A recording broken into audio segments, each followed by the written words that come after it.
इस क्वेश्चन से हम लेक्चर स्टार्ट कर रहे हैं कि फाइंड वोल्टेज अक्रॉस इंडक्टर। आपको ये दो पैरेलल ब्रांचेस दी हैं, एक ही रेजिस्टेंस यहाँ लगा है, एक एल और आर सर्किट यहाँ बना हुआ है और ये एक स्विच दिया गया है और ये बोला गया है कि स्विच को हमने कनेक्ट किया at t equal to 0, t equal to 0 पे इसे कनेक्ट किया। तो आपको बताना है कि इंडक्टर के पास जो वोल्टेज होगी वो टाइम के साथ कैसे चेंज होगी।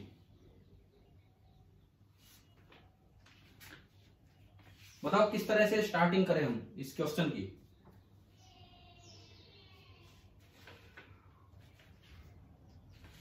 देखिए, सबसे पहली बात आप इधर देखें, एक बैटरी है जिसका ईएमएफ है E। आपने एक स्विच लिया और ये एक LR सीरीज ब्रांच है, ये L ये R। तो आप इसको कनेक्ट करते हैं t इक्वल टू 0।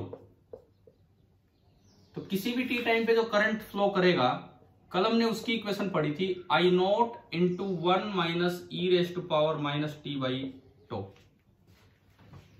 अभी बताओ ये याद है कि नहीं? ये भी कल ट्रांजिएंट स्टेट पढ़ाया था करंट का, I is equal to I note into 1 minus e raise to power minus t by tau. यहाँ पे आई नोट की वैल्यू कितनी आई थी बताइए? कुछ तो थे, कुछ 4 5 7 बच्चे तो होंगे कल शाम की क्लास में। आई नोट की वैल्यू कितनी आई थी? E by R. And time constant कितना था? To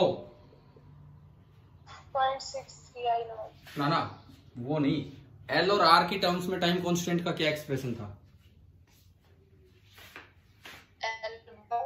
L by are.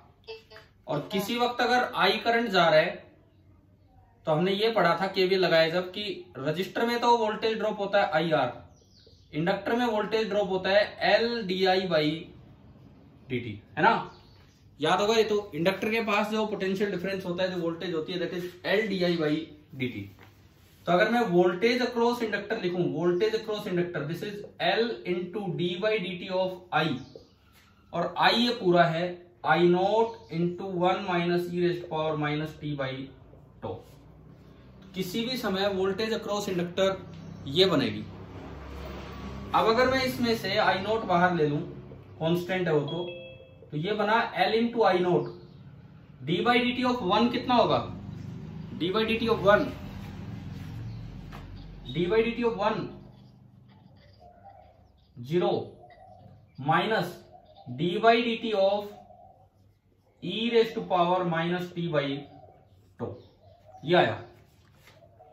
अब देखिए e की पावर का डिफरेंशिएशन एज इट इज रहता है और जो t के साथ एक्स्ट्रा मल्टीपल होगा उससे बाहर मल्टीप्लाई कर देंगे। तो minus 1 by tau extra multiply हो रहा है, उससे आपने बाहर मल्टीप्लाई किया तो वोल्टेज अक्रॉस इंडक्टर आया L into I naught. Minus 1 by tau multiply होगा तो 1 1 माइनस माइनस प्लस हो गया, तो L I note by tau और e raise to power minus t by tau. एक बार L I note by tau की वैल्यू निकालते हैं, क्या होगी? ये देखो, L I note by tau is equal to L into I not है E by R divided by tau, और टो है L बाई आर। आर ऊपर गया, आर से आर कटा, L से L, तो यानी कि L I note by tau की वैल्यू कितनी आ गई? L I note by tau की वैल्यू आई E। तो ये पूरा तो आपका E है। तो मेरे पास वोल्टेज अक्रॉस इंडक्टर की एक इक्वेशन आई, voltage across inductor is equal to E into exponential raise to power in ampere constant raise to power this. ये इक्वेशन बनी यहां से। अब ये बताओ, ये एक्सपोनेंशियली इंक्रीजिंग इक्वेशन है कि एक्सपोनेंशियली डिक्रीजिंग इक्वेशन है? हाँ जी, ये इक्वेशन एक्सपोनेंशियली इंक्रीजिंग है कि एक्सपोनेंशियली डिक्रीजिंग है? अरे बोलो, जो 4 5 बच्चे कल शाम को थे वो तो जवाब दीजिए एटलीस्ट। ये इक्वेशन एक्सपोनेंशियली इंक्रीजिंग है कि डिक्रीजिंग है? टाइम के साथ ही डिक्रीज हो रही है।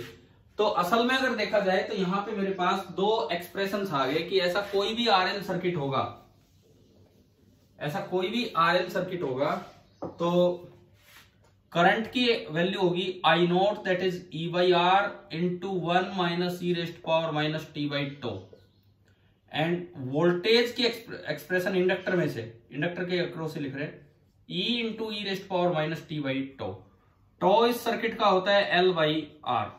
अच्छा, ये इंक्रीजिंग है और ये डिक्रीजिंग है। कैसे? आप जब इसका ग्राफ बनाओगे, आई का ग्राफ, विद टाइम जब आप आई का ग्राफ बनाएंगे तो ये पीक वैल्यू जानी है E बाई आर और ये एक्सपोनेंशियली इंक्रीज करेगा। और टो वो टाइम था जितनी देर में 63% बढ़ चुका होगा, ये कल शाम को बता दिया था।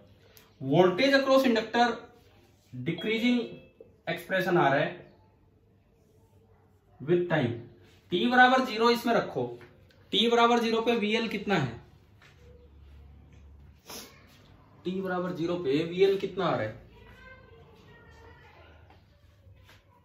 हाँ जी, t बराबर 0 रखने पे वोल्टेज अक्रॉस L कितना आ रहा है इस एक्सप्रेशन से? इस एक्सप्रेशन में t बराबर 0 रखने पे VL कितना आ रहा है? यार सुन ही नहीं रहा क्या आप लोगों को मैं जो पूछ रहा हूं? इस एक्सप्रेशन में t बराबर 0 रखा, e की पावर 0 1, तो VL ओनली आया e। और जैसे जैसे आगे बढ़ोगे ये 0 की तरफ जाएगा और यूं डिक्रीज होगा। इसका रीजन भी सुनो। हमने कल पढ़ा था कि जब आप इंडक्टर को जस्ट कनेक्ट करते हो तो शुरू में वो ओपन की तरह बिहेव करता है कि शॉर्ट की तरह? जब आप इंडक्टर को कनेक्ट करते हो तो शुरू में ओपन की तरह बिहेव करता है कि शॉर्ट की तरह? जस्ट आफ्टर कनेक्शन ओपन होगा तो रजिस्टर में से कोई करंट फ्लो नहीं करेगा। कोई करंट अगर फ्लो नहीं करेगा तो रजिस्टर के पास कोई ड्रॉप नहीं होगा, तो सारी वोल्टेज इंडक्टर के पास आ जाती है, सारी की सारी वोल्टेज इंडक्टर के पास। और एट स्टेडी स्टेट इंडक्टर हो जाता है शॉर्ट।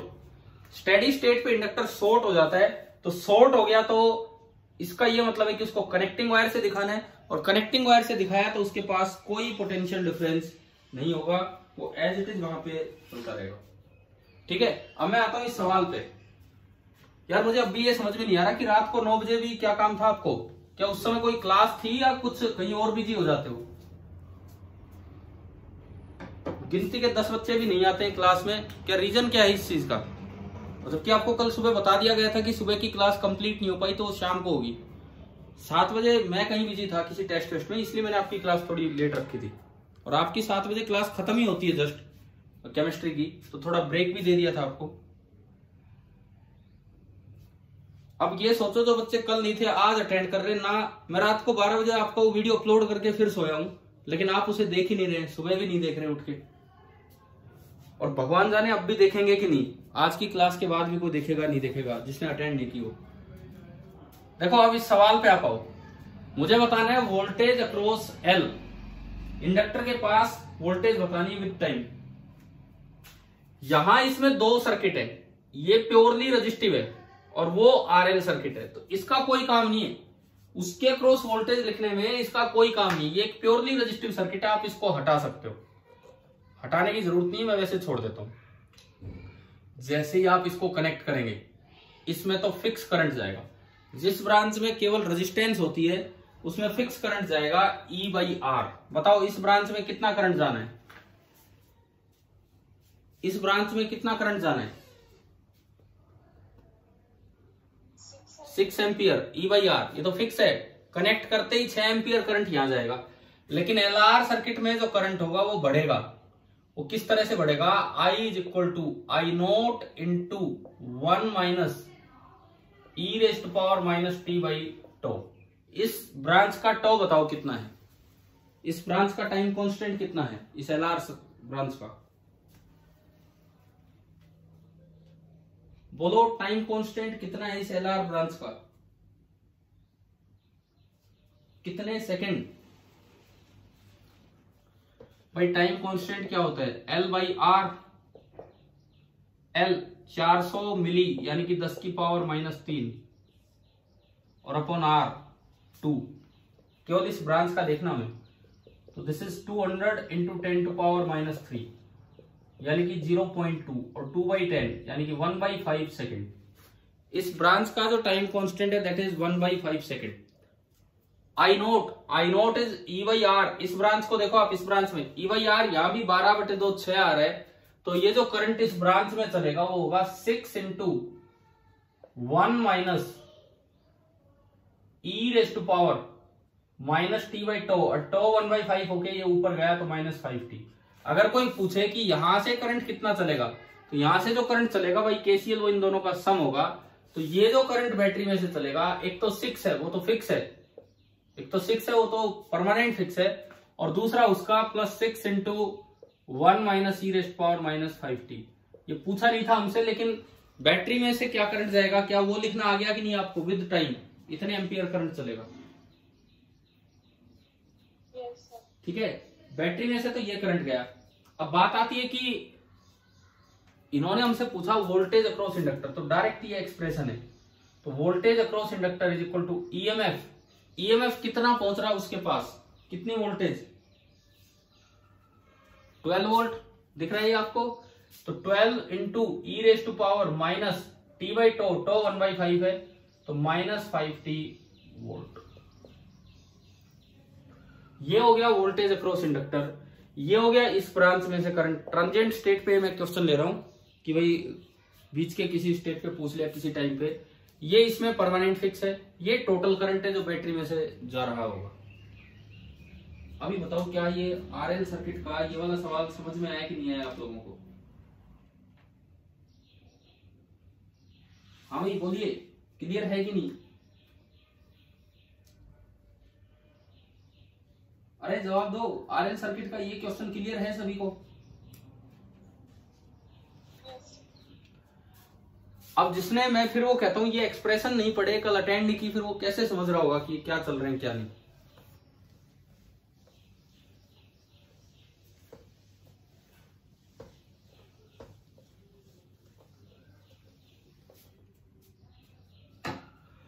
अच्छा ठीक है, सभी बच्चों ने अटेंड नहीं की तो मैं आरएल सर्किट को अब यहाँ पे रोकता हूँ। उस पर तो क्वेश्चन ही लेने होते रहेंगे, आप ट्राई करते रहेंगे।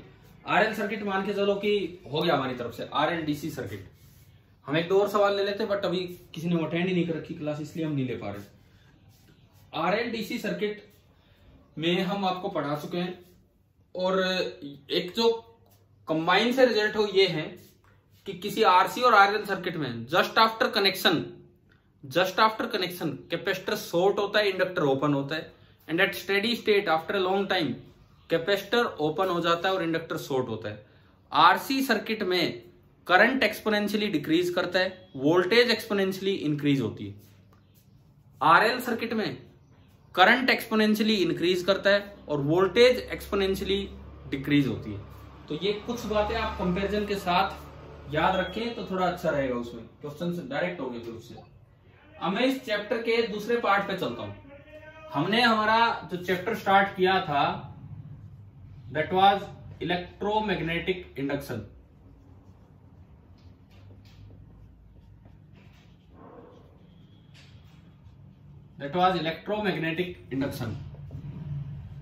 अब देखो इसमें एक पार्ट हम पढ़ चुके हैं कि RL series DC circuit.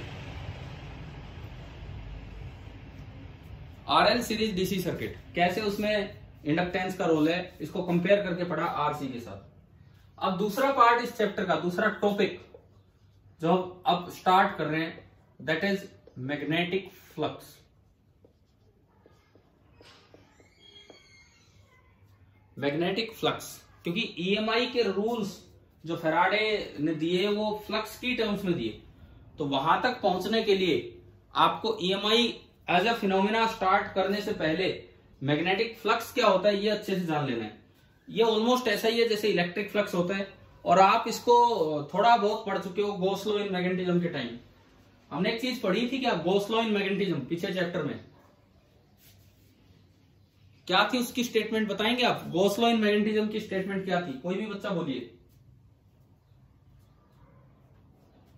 Gauss law in magnetism की स्टेटमेंट ये थी कि किसी भी क्लोज सरफेस में से मैग्नेटिक फ्लक्स हमेशा जीरो होता है, चाहे वो मैग्नेटिक फील्ड यूनिफॉर्म हो चाहे नॉन यूनिफॉर्म। किसी क्लोज सरफेस में से इलेक्ट्रिक फ्लक्स जीरो केवल तभी होता है जब वो फील्ड यूनिफॉर्म हो, लेकिन किसी क्लोज सरफेस में से मैग्नेटिक फ्लक्स हमेशा जीरो होगा चाहे वो फील्ड यूनिफॉर्म हो और चाहे वो फील्ड नॉन यूनिफॉर्म हो। ये बात है, ठीक है। तो अब अगर मैं फ्लक्स की बात करूं, मैग्नेटिक फ्लक्स बिल्कुल उसी तरह है जैसे इलेक्ट्रिक फ्लक्स था, क्वालिटेटिवली एंड क्वांटिटेटिवली।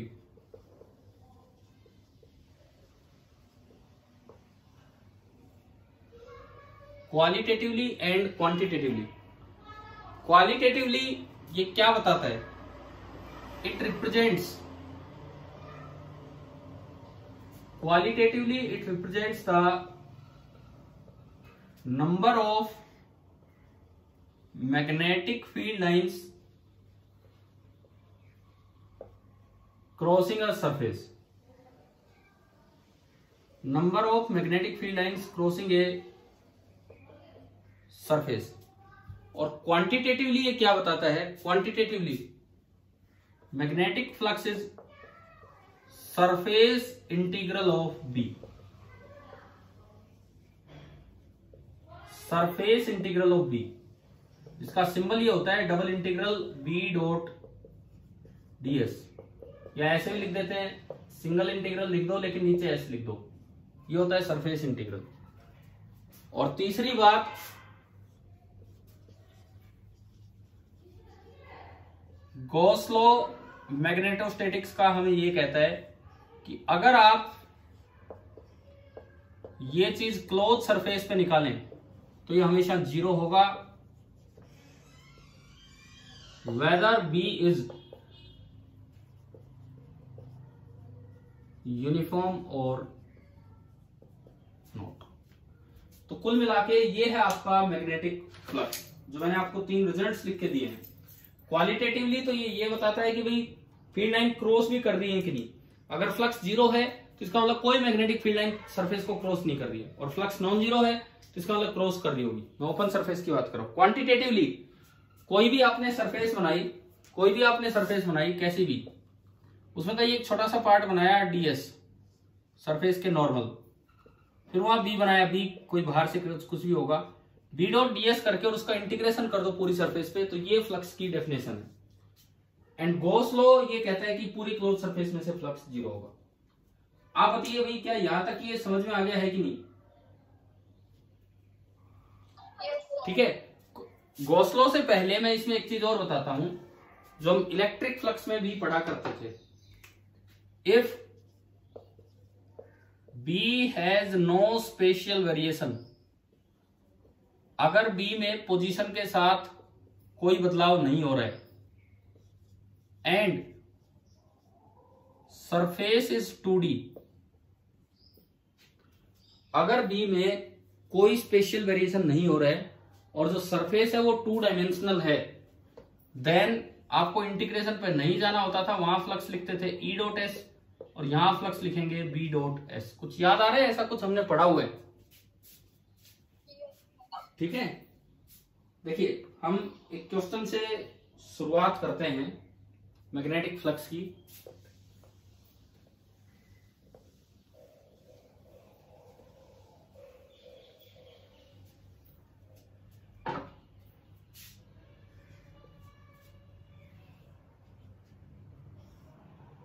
ये मैं रेक्टेंगुलर कोऑर्डिनेट एक्सिस सिस्टम ले रहा हूं, एक्स वाई जेड। आप किसी को भी एक्स किसी को वाई जेड बोल सकते हैं, लेकिन राइट हैंड कार्टेशियन सिस्टम कहता है कि अगर एक्स यूं है वाई यूं है तो जेड बाहर लेना होगा, अंदर नहीं। तो ये आपका हो गया एक्स वाई जेड। अब मैं इसमें एक सरफेस बनाऊं, एक नहीं मैं 2 सरफेस बना रहा हूं, 2 स्क्वायर सरफेस।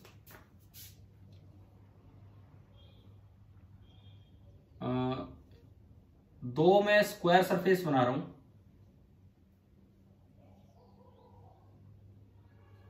इस तरह से। एक ये स्क्वायर है जिसकी एज लेंथ है a, और एक ये स्क्वायर है जिसकी एज लेंथ है a। ये मैंने यहां पे 2 स्क्वायर सरफेसेस बना दिए। मैंने इसको नाम दिया सरफेस फर्स्ट एंड इसको नाम दिया सरफेस सेकंड। एक एक्स वाई प्लेन है और वो surface first X Y plane है, और surface second Y Z plane है जो इसमें दिख रहा है। अब यहां पे एक मैग्नेटिक फील्ड दिया, some constant b into time का स्क्वायर जे cap plus c into K cap. मान लीजिए यहां पे एक मैग्नेटिक फील्ड दिया इस तरह के, जिसमें B and C these are positive constants. ये जो बी और सी हैं ये आपके पॉजिटिव कॉन्स्टेंट्स है, ये हमें बताया। आपको निकालना है surface through flux first and surface through flux through surface first and flux through surface second, ये निकालना है।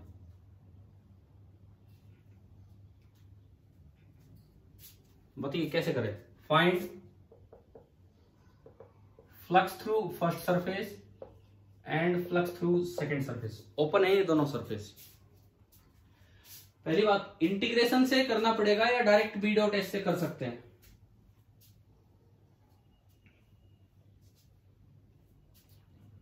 हाँ जी बताओ, इंटीग्रेशन से करना पड़ेगा या डायरेक्ट बी डॉट एस लग सकता है?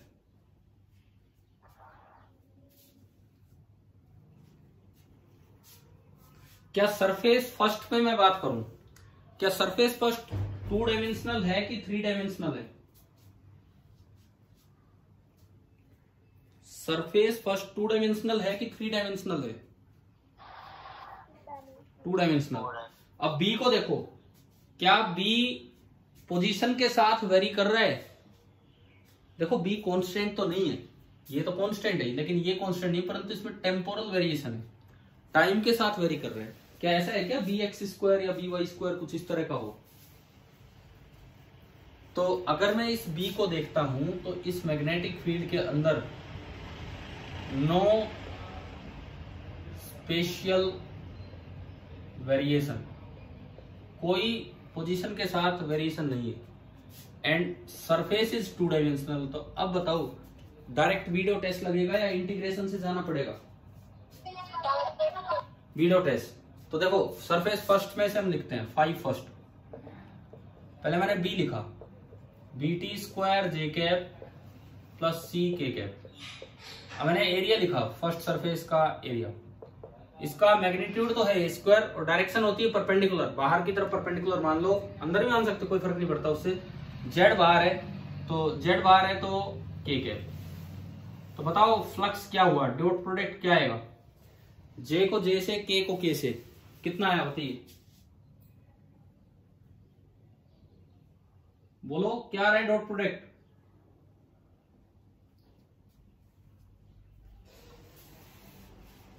अरे सी ए स्क्वायर के कैप। क्या फ्लक्स एक स्केलर क्वांटिटी है कि वेक्टर क्वांटिटी है? स्केलर है तो के कैप क्या करने आ गया फिर उसके साथ? अगर आप डॉट करोगे तो b t square into 0 plus c a square, बस, कोई के कैप नहीं, ये एक scalar quantity.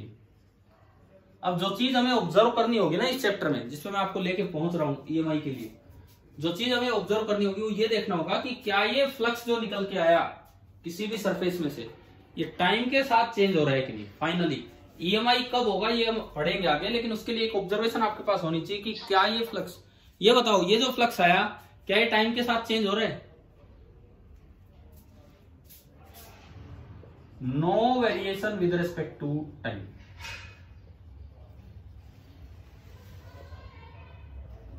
No variation with respect to time, time के रिस्पेक्ट में कोई वेरिएशन यहां पे नहीं हुआ। अब फ्लक्स थ्रू सरफेस सेकंड निकालते हैं। फ्लक्स थ्रू सरफेस सेकंड, आपने बी लिखा, फ्लक्स थ्रू सरफेस सेकंड निकालने के लिए आपने बी लिखा, that is b t square J cap plus c k cap. अब सरफेस सेकंड का एरिया वेक्टर बताओ क्या होगा?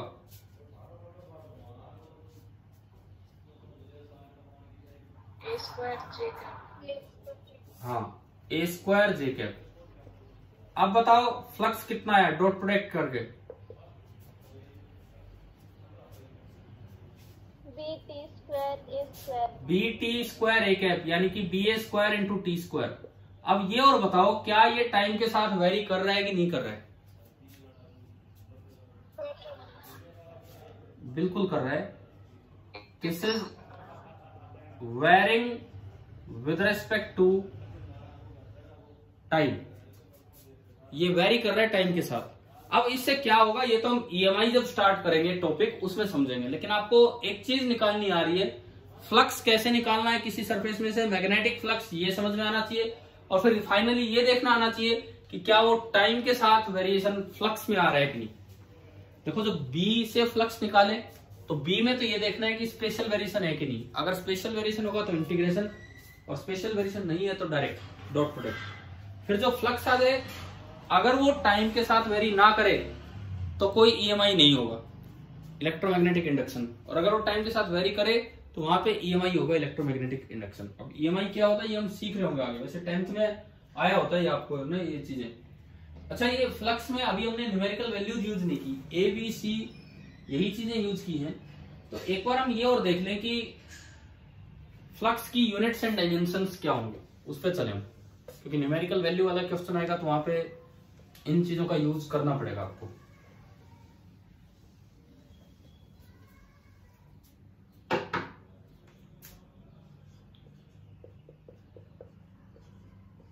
Units and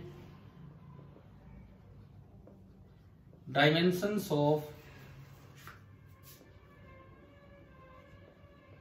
magnetic flux.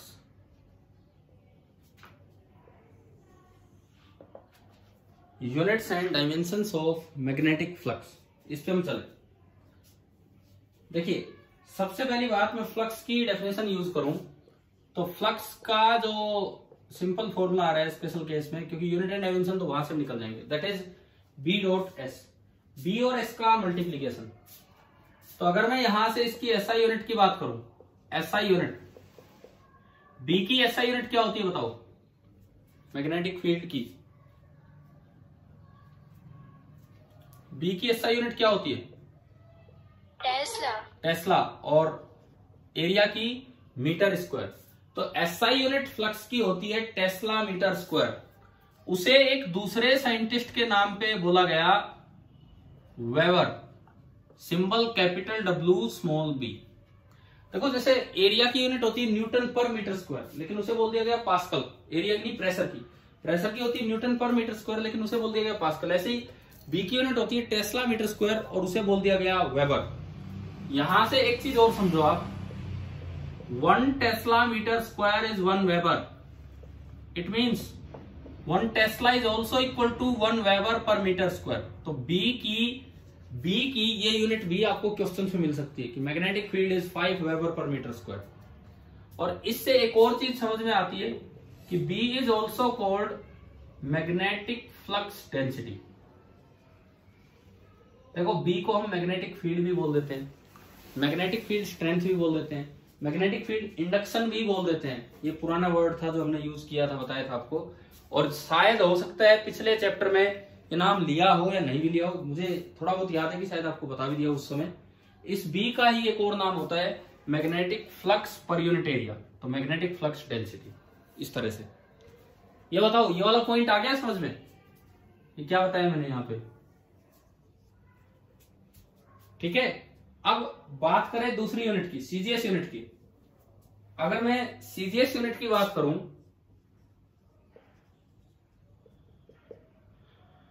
तो 1 टेस्ला की जगह आपको याद होगा, टेस्ला की जगह हम बी की यूनिट क्या यूज करते थे सीजीएस में, गॉस, और मीटर की जगह सेंटीमीटर स्क्वायर। एक गॉस में होते थे 10⁻⁻⁴ टेस्ला, और 1 मीटर में 10⁻² सेंटीमीटर, तो 10⁻⁻⁴ सेंटीमीटर स्क्वायर।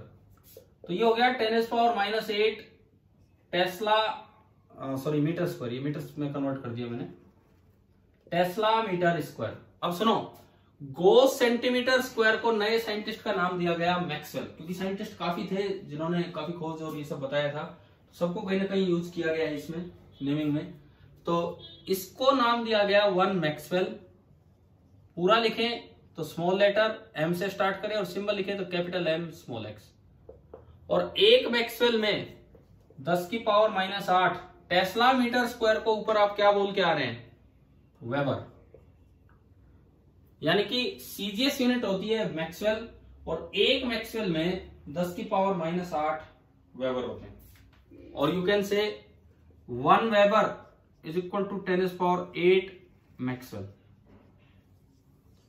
तो पहले तो ये बताओ कि आपको यूनिट्स यहां तक समझ में आ गई, सीजीएस और एसआई फ्लक्स की? ठीक है, फ्लक्स की एसआई और सीजीएस यूनिट्स आने के बाद अब आप एक काम करो, 2 मिनट, आप मुझे इसका मैग्नेटिक फ्लक्स का डायमेंशनल फॉर्मूला निकाल के बताओ कि क्या होगा। आपके पास 2 मिनट हैं, आप तब तक कोई ना बोले और मैग्नेटिक फ्लक्स का डायमेंशनल फॉर्मूला आप निकाल के बताएं कि क्या होना है।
हाँ जी बताओ, निकाल दिया क्या आपने? M1 L2 T minus 2 A minus 1। सही है, बिल्कुल सही है। जो डायमेंशनल फॉर्मूला होगा मैग्नेटिक फ्लक्स का, that is ML2 T minus 2 A minus 1। कैसे निकाला, कौन से फॉर्मूला का यूज करके?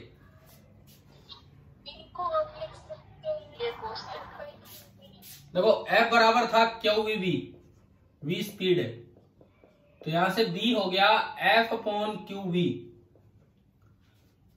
F ML2 T minus 2, sorry MLT minus 2। Charge का होता है करंट इनटू टाइम और वेलोसिटी का होता है LT minus 1। एक L से एक L गया, T से ये भी गया, तो ये B का बचा MT minus 2 A minus 1। अब अगर आप फ्लक्स देखें तो फ्लक्स होता है B इंटू एरिया, तो B का तो MT minus 2 A minus 1 और एरिया का L स्क्वायर, तो ये क्या बन गया ML2 T minus 2 A minus 1। Direct ये क्वेश्चन भी कई बार पूछा जाता है कि मैग्नेटिक फ्लक्स के डायमेंशन, डायरेक्ट पूछ लेते हैं, कॉमन सा क्वेश्चन है, तो हमें याद ही रख लेना चाहिए बार बार कैलकुलेट करने की बजाय ML2 T minus 2 A minus 1। लेकिन इसको ऐसे याद रखने की बजाय एक आसान तरीका इसको याद रखने का क्या है, ये यूनिट क्या बनी, आप यही देखो कि ये यूनिट क्या बनी। ML2 T minus 2 किसका डायमेंशन होता है? ML2 T minus 2 किसका डायमेंशन होता है बताओ? वर्क का होता है। MLT minus 2 होता है फोर्स का, और एक L से और मल्टीप्लाई किया तो वर्क का। वर्क की यूनिट क्या होती है? SI यूनिट, जूल और पर एम्पियर। तो देखो अब मेरे पास एक और चीज आ रही है कि 1 वेबर, जिसको हमने लिखा था 1 tesla metre square, this is also equal to 1 joule per ampere. Joule per ampere अगर आपको याद हो जाती है यूनिट, तो डायरेक्ट इसका डायमेंशनल फॉर्मूला लिखा जाएगा ML2 T minus 2 A minus 1। अच्छा, अब अगर इसे आप वोल्ट में कन्वर्ट करें, वोल्ट में, तो एम्पियर को आप लिख सकते हैं कूलम अपॉन सेकेंड। एम्पियर को आप लिख सकते हैं कूलम अपॉन सेकेंड। जूल पर कूलम और सेकेंड ऊपर गया, जूल पर कूलम को क्या बोलते थे हम? वोल्ट। तो यही यूनिट ये भी है 1 वोल्ट सेकेंड। मैग्नेटिक फ्लक्स की यूनिट होती है 1 वोल्ट सेकेंड। ठीक है भाई, कुछ तो चीजें आपको याद रखनी चाहिए ताकि एग्जाम में क्वेश्चंस भी फटाफट हों। अच्छा, अगली बात आपसे पूछा जाए 1 volt metre is the unit of, ये किसकी यूनिट है बताओ? 1 volt metre, volt into metre, ये किसकी यूनिट है?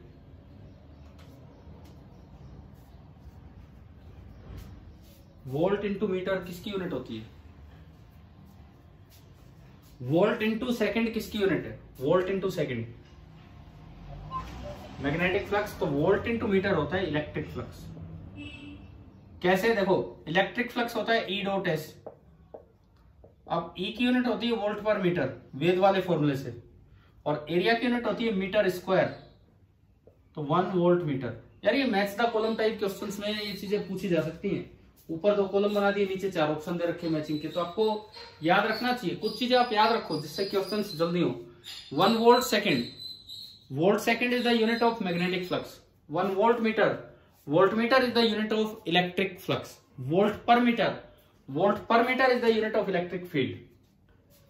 अभी बताओ क्या ये यूनिट्स, डायमेंशन, अब अगर आपको जूल पर एम्पियर याद हो जाता है तो आप फटाफट डायमेंशनल फॉर्मूला लिख पाएंगे। तो ये बताओ units and dimensions of magnetic flux समझ में आ गए? Yes, sir. ठीक है। एक टर्म मैं आपको यहां बताता हूं, बहुत ज्यादा भी यूज नहीं करते हैं उसे, बट फिर भी कभी कोई पूछ ले तो इसलिए बताता हूं। जैसे आप पीछे ईएमएफ पढ़ते आए हैं, ईएमएफ की फुल फॉर्म क्या होती है? ईएमएफ की फुल फॉर्म, ईएमएफ की फुल फॉर्म क्या होती है? Electromotive force. क्या वो कोई फोर्स है? क्या उसकी यूनिट न्यूटन होती है? नहीं होती। ऐसे ही मैग्नेटिक फ्लक्स आने के लिए रेस्पॉन्सिबल होता है एमएमएफ। एमएमएस नहीं है, एमएमएस नहीं है, ये एमएमएफ। ठीक है, बताओ इसकी फुल फॉर्म क्या बनेगी? जैसे ईएमएफ होता है इलेक्ट्रोमोटिव फोर्स, उसी से रिलेट करके बोलो यहां ये एमएमएफ क्या होगा? हाँ बिल्कुल सही, मैग्नेटोमोटिव फोर्स। ये भी कोई फोर्स नहीं है, ये वो फैक्टर है, this is the factor responsible for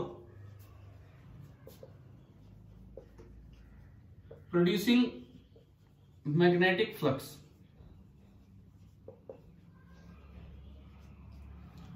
और इसका मतलब क्या है? जैसे कोई कॉइल है, कोई कॉइल है, सपोज कीजिए ये कोई कॉइल है, इसमें n टर्न्स है, number of turns, and I is the current through each turn. तो अगर इस कॉइल में से फ्लक्स लिखना हो, फ्लक्स तब होगा जब मैग्नेटिक फील्ड हो। कॉइल में मैग्नेटिक फील्ड आने का कारण ये करंट है, कॉइल में मैग्नेटिक फील्ड आने का कारण ये करंट है, इसकी वजह से B है, और उसी की वजह से यहां पे मैग्नेटिक फ्लक्स है। तो एमएमएफ इसका लिखा जाता है, इस कॉइल का number of turns into current, यानी कि N इंटू आई। देखो बहुत ज्यादा कॉमन टर्म भी नहीं है आपके लिए, लेकिन फिर भी मैं इसलिए बता रहा हूं कि आपने ये पीछे कॉइल्स वगैरह भी पढ़ लिए, अब मैग्नेटिक फ्लक्स भी पढ़ लिया, तो बाई चांस अगर ये कहीं वर्ड आ जाए मैग्नेटोमोटिव फोर्स, इसका मतलब है कौन सा फैक्टर है, कौन सी करंट है जिसकी वजह से वहां पे ये फ्लक्स आया है। और अगर ऐसी कोई अरेंजमेंट आती है जहां नंबर ऑफ टर्न्स N हो और current through each turn I हो, तो एमएमएफ किसे बोलेंगे हम? Number of turns into current through each turn, N into I। हाँ भी बताओ, याद हो जाएगी ये बात? ठीक है, ये तो जस्ट एक एक्स्ट्रा पॉइंट था जो आपको याद रख लेना है, कहीं आ भी जाए।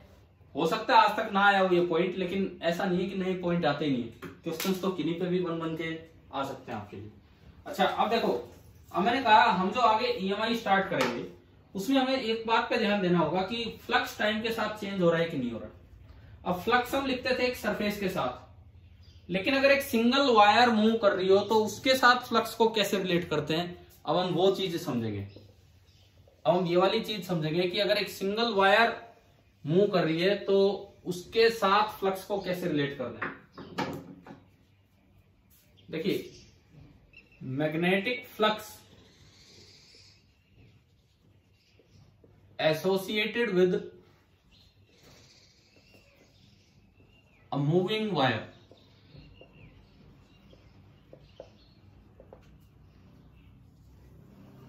Magnetic flux associated with moving wire, ये देखना है। इसमें हम दो तरह के मोशन देख रहे होंगे। सबसे पहला मैं बताता हूं कि जैसे वायर का ट्रांसलेटरी मोशन हो रहा है, तो उसके साथ आप मैग्नेटिक फ्लक्स कैसे एसोसिएट करोगे।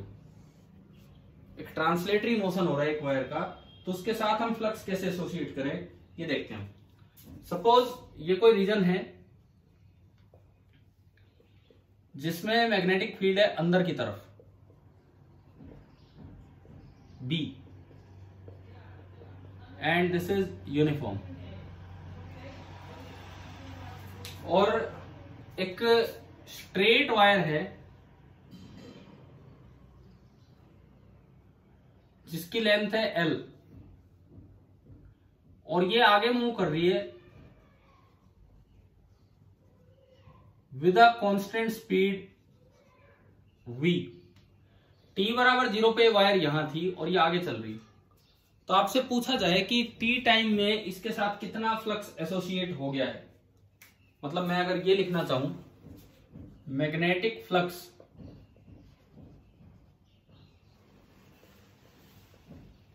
Associated with the wire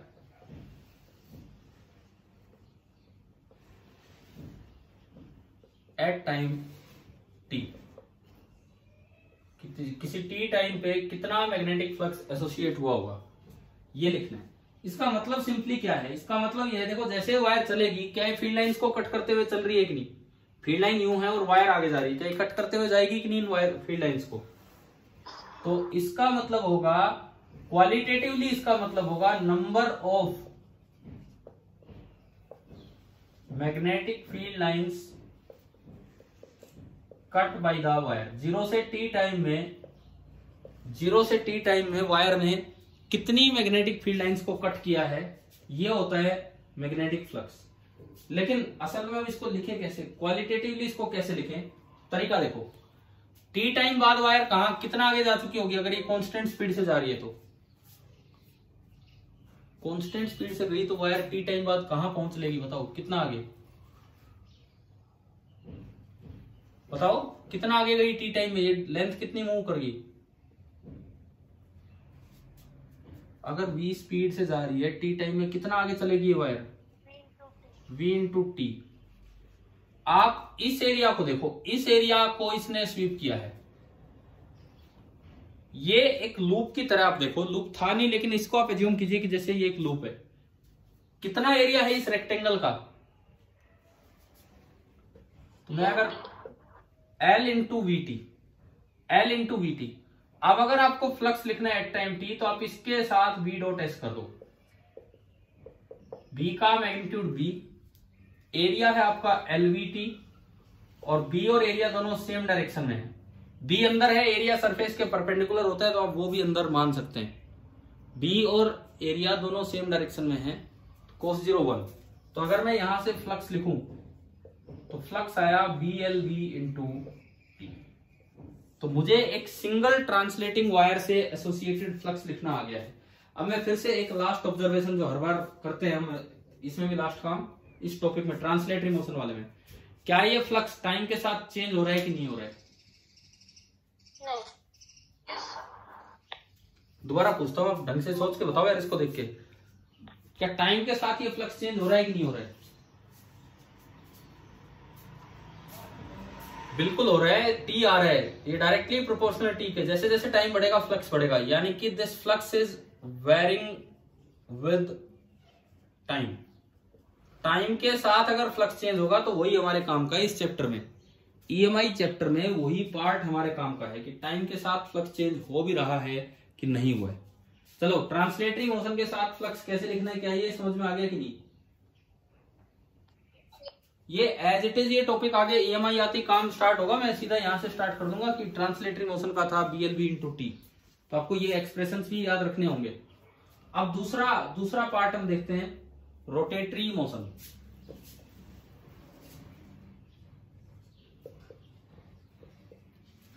number second हम देख रहे हैं रोटेटरी मोशन।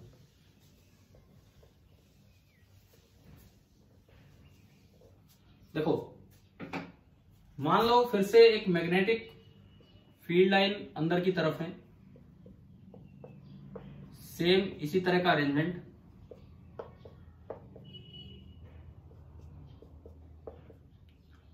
और जो बी है वो यूनिफॉर्म है, बी यूनिफॉर्म है। अब इसमें ये एक आपने स्ट्रेट वायर ली, यहां से हिंज पॉइंट है और इसकी लेंथ है L, और इसके अबाउट ये घूमने लग रही है with constant angular velocity omega. जैसे पिछली बार स्पीड कांस्टेंट थी, इस बार एंगुलर स्पीड कांस्टेंट है। पिछली बार स्पीड कांस्टेंट थी, इस बार एंगुलर स्पीड ओमेगा कांस्टेंट है। अब देखो t बराबर 0 पे ये यहां है, किसी t टाइम पे आपको लिखना है कि मैग्नेटिक फ्लक्स कितना एसोसिएट हो गया। तो अगेन वही बात है, t टाइम बाद ये कुछ नीचे आ चुकी होगी, t equal to t time पे यहां आ चुकी है, t टाइम पे ये यहां पे आ चुकी है यूं। तो flux associated with the wire at time t का मतलब है number of magnetic field lines cut by the wire. Flux associated का मतलब है number of magnetic field lines cut by the wire, कि वायर ने कितनी फील्ड लाइंस को कट किया है। तो इसका मतलब आपको ये एरिया निकालना होगा। वो तो एक क्वांटिटेटिव बात थी, अब क्वालिटेटिव तरीके से अगर आप देखते हैं तो आपको ये एरिया निकालना होगा कि भाई ये एरिया कितना होगा, आपको ये निकालना होगा। क्वालिटेटिव तरीके से अगर आप देखते हैं तो बात अलग थी कि भाई फील्ड लाइन काउंट करनी, लेकिन अब काउंटिंग से तो बात बनेगी नहीं, तो आपको ये एरिया काउंट करना होगा। एरिया कैसे निकाले, देखो ये एंगल कितना टर्न कर गई, ये एंगल कितना टर्न कर गई, थीटा कितना। जैसे पिछली बार स्पीड आपने v ली थी तो डिस्टेंस कवर्ड बताया था v इंटू टी, तो एंगल कवर्ड कितना होगा बताओ।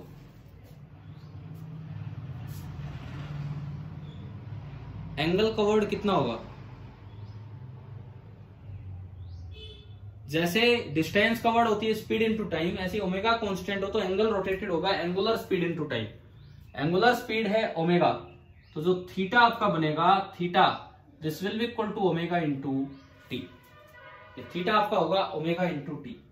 अब आप इसका एरिया बताओ कि इसका एरिया कितना होगा। एरिया ऑफ सेक्टर निकालना आता है आपको, एरिया ऑफ सेक्टर। अगर पूरा एंगल 2 पाई होता तो एरिया सर्कल का बनता पाई आर स्क्वायर, या एल है pi L square. Unit angle होता है सेंटर पे तो पाई आर स्क्वायर अपॉन 2 पाई, और थीटा एंगल है सेंटर पे तो L square by 2 into theta. यानी कि एरिया ऑफ सेक्टर होता है half L square into theta. This is the area of A sector, ठीक है। और अगर आप थीटा को 2 पाई कर दे तो 2 से 2 कट जाएगा, तो पाई एल स्क्वायर वो पूरा सर्कल का एरिया आ गया 360 डिग्री पे। तो इसका एरिया कितना है, अगर आप इसका एरिया लिखते हैं S, half into L square into theta, और थीटा कितना होगा ओमेगा इंटू टी। ये आपको एरिया लिखना आ गया। अब बताओ फ्लक्स कैसे लिखें, बी डॉट एस करके। टी टाइम पे अगर आप फ्लक्स लिख रहे हैं तो that is B dot S. T time पे अगर आप फ्लक्स लिख रहे हैं तो that is B dot S. B dot S, B into area half L square omega t into S. B अंदर है, एरिया इसके ये जो लूप बनेगा इसके अंदर होगा तो अंदर की तरफ ही होगा, तो कोस 0 मतलब परपेंडिकुलर लेना है। तो अगर आप फ्लक्स देखते हैं, फ्लक्स कितना आ गया, फ्लक्स आ गया half B omega L square into t. फिर से बताओ क्या ये फ्लक्स टाइम के साथ चेंज हो रहा है कि नहीं हो रहा है। Again varying with time. तो भाई हमें फ्लक्स नहीं निकालना, इस चैप्टर में मेन काम क्या है कि फ्लक्स टाइम के साथ चेंज होगा कि नहीं ये देखना है, ये मेन बात है। और आप ये फैक्टर याद रखो, मैंने आपको 2 फैक्टर सभी याद करवाए। अगर एल लेंथ v स्पीड के साथ सीधी चलती है तो जो मैग्नेटिक फ्लक्स उसके साथ एसोसिएट होगा that is equal to B L V into t. B L V उसमें कॉन्स्टेंट है। देखो वहां flux directly proportional to t आया था और जो कॉन्स्टेंट था वो बी एल वी था। यहां देखते हो तो ये कॉन्स्टेंट याद रखना है आगे ईएमआई के लिए। अगर रोटेटिंग वाला पार्ट आ जाए इस तरह से तो फ्लक्स आया half B omega L square into t, और वो जो कांस्टेंट है flux directly proportional to t, जो कांस्टेंट है वो आपका कितना आ रहा है, half B omega into L square. अभी बताओ क्या फ्लक्स से रिलेटेड ये पूरी क्लास आपको समझ में आ गई है कि नहीं? देखो ईएमआई चैप्टर में हम 2 पार्ट पूरे कर चुके हैं। आरएल डीसी सर्किट पहला पार्ट, वो इंडक्टेंस की फिजिकल मीनिंग अभी आगे आना है ईएमआई के चैप्टर में, लेकिन हम RL DC circuit inductor as a circuit element पढ़ चुके हैं। मैं फिर कहता हूं आप लोग ये रात को क्या 9 बजे ही सो जाते हो, जो 9 बजे की क्लास भी आप अटेंड नहीं कर पाते हो, कि वैसे ही छोड़ दी होगी, चलो कोई बात नहीं, क्या जरूरी है? अरे हाँ नेट खत्म हो जाता है। चलो फिर सुबह उठ के तो देख लेना चाहिए अगले दिन, वो एटलीस्ट वीडियो लेक्चर तो देख लेना चाहिए ना,